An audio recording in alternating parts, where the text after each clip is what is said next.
Hello विद्यार्थियों। आज हम लोग लक्ष्मी का स्वागत जो एकांकी है उपेंद्र नाथ अश्कित के द्वारा लिखित, उसका हम सारांश का अध्ययन करेंगे।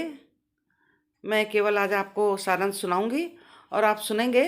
उसके बाद जब हम समीक्षा करेंगे तो हम इसके आपको नोट्स देंगे। आज हम केवल इसकी कहानी आपको बताएंगे संक्षिप्त रूप से। तो चलिए आरंभ करते हैं। लक्ष्मी का स्वागत एकांकी उपेंद्र नाथ अश्क के द्वारा लिखित एक पारिवारिक, भावात्मक तथा मर्मस्पर्शी कथा वस्तु पर आधारित है। इस एकांकी के माध्यम से एकांकीकार उपेंद्र नाथ अश्क ने एकांकी का प्रधान उद्देश्य पुनर्विवाह की समस्या को उजागर किया है तथा इसके साथ उद्देश्य तो उसका पुनर्विवाह के समस्या को उजागर करना है, और इसके साथ ही उन्होंने उपेंद्र नाथ अश्क जी ने समाज में व्याप्त मनुष्य के स्वार्थी स्वभाव, धन के प्रति लालच, मनुष्य में कम होती संवेदनशीलता, कठोरता का यथार्थ चित्रण किया है। इस एकांकी में लेखक ने पंजाब के जालंधर शहर के एक मध्यम वर्गीय परिवार का चित्रण किया है। रोशन नामक व्यक्ति का परिवार है। रोशन एक शिक्षित, सजग और विवेकशील युवक है। दृश्य का आरंभ होता है कि मूसलाधार वर्षा हो रही है। रोशन का पुत्र बहुत बीमार है, उसकी स्थिति बिगड़ती जा रही है और इसके पहले रोशन की पत्नी की मृत्यु भी हो गई थी। तो वो बहुत दुखी था और अब उसका जो पुत्र है उसके बीमार होने से, बिगड़ती हालत देख करके, नाजुक स्थिति देख करके वो बहुत चिंतित और परेशान है। उसने अपने छोटे भाई को डॉक्टर के लाने के लिए भेजा है और उसका मित्र सुरेंद्र रोशन के पास बैठा उसको हिम्मत बंधा रहा है।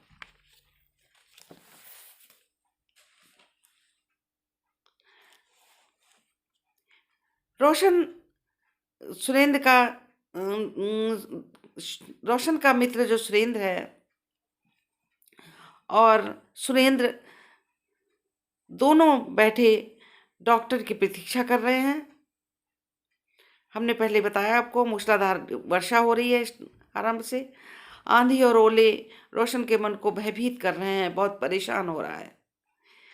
उसे अंदेशा मिल रहा है कोई, जैसे कि कुछ बुरा होने वाला है।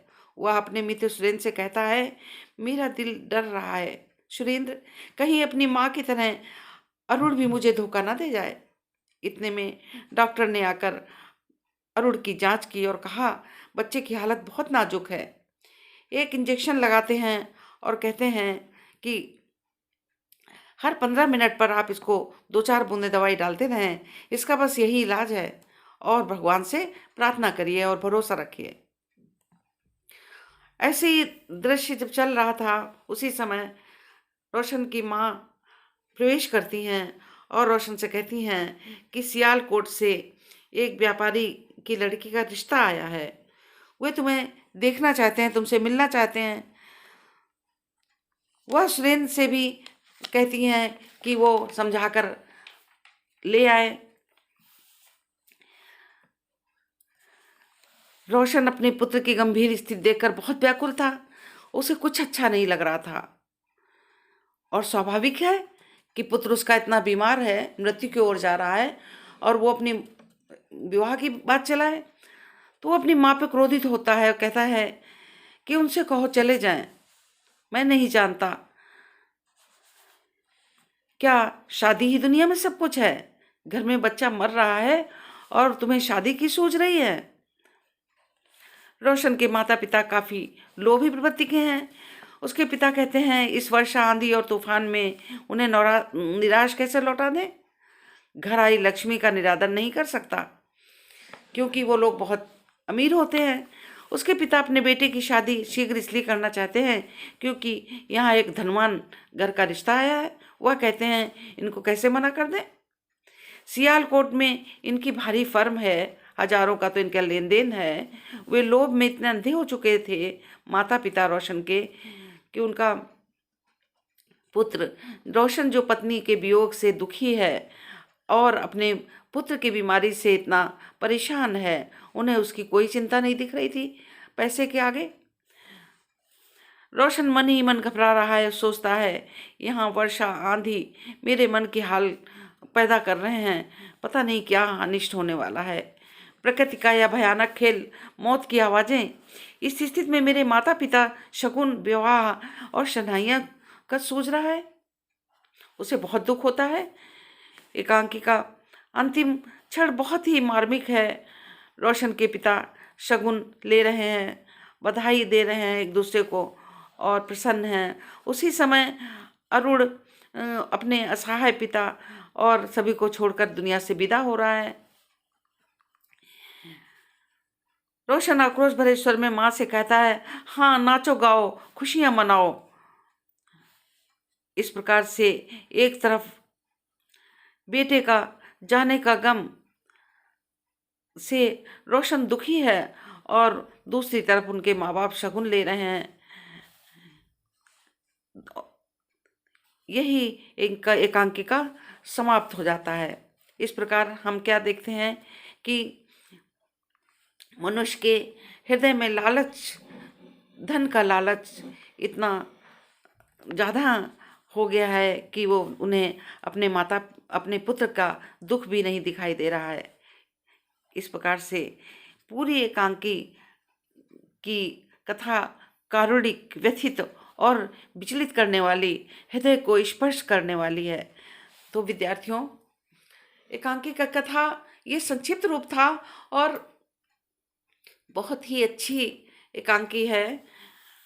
आप इसको एक बार रीडिंग जरूर लगाएं और इसके जो प्रश्नोत्तर हैं वो हम आपको देंगे। दूसरे वस्तुनिष्ठ प्रश्न के साथ हम जो व्याख्या भाग में आने वाले कुछ इम्पोर्टेंट पंक्तियां हैं उनको भी हम देंगे कि किसका है, किससे लिया गया है, किसने कहा है, इस तरह करके हम देंगे। आप अवश्य इसको पढ़ें और पूर्ण रूप से पढ़ें, जिससे आप परीक्षा में आपको ये ना लगे कि मैंने नहीं पढ़ा है। आपको सारांश पढ़ के और इसकी समीक्षा जो हम देंगे वो तथा कुछ चरित्र चित्रण देंगे, उतना पढ़ के ही आपका 101 जो है ये आपका लेसन जो है तैयार हो जाएगा। चलिए धन्यवाद, अगले वीडियो में मिलते हैं हम लोग। चलते चलते एक बात और कहना चाहूँगी कि जब आप सारांश लिखेंगे उसके बाद में आप एक इनका जो उद्देश्य है वो लिखेंगे कि यहाँ से कि इस प्रकार से लेखक ने प्रस्तुत एकांकी में समाज में होती जा रही कम संवेदनशीलता, लालच, क्रूरता, स्वार्थी स्वभाव का सजीव चित्र किया है तथा पुनर्विवाह पर प्रकाश डाला है। लेखक एकांकी के उद्देश्य को प्रस्तुत करने में पूर्ण रूप से सफल हुआ है। धन्यवाद।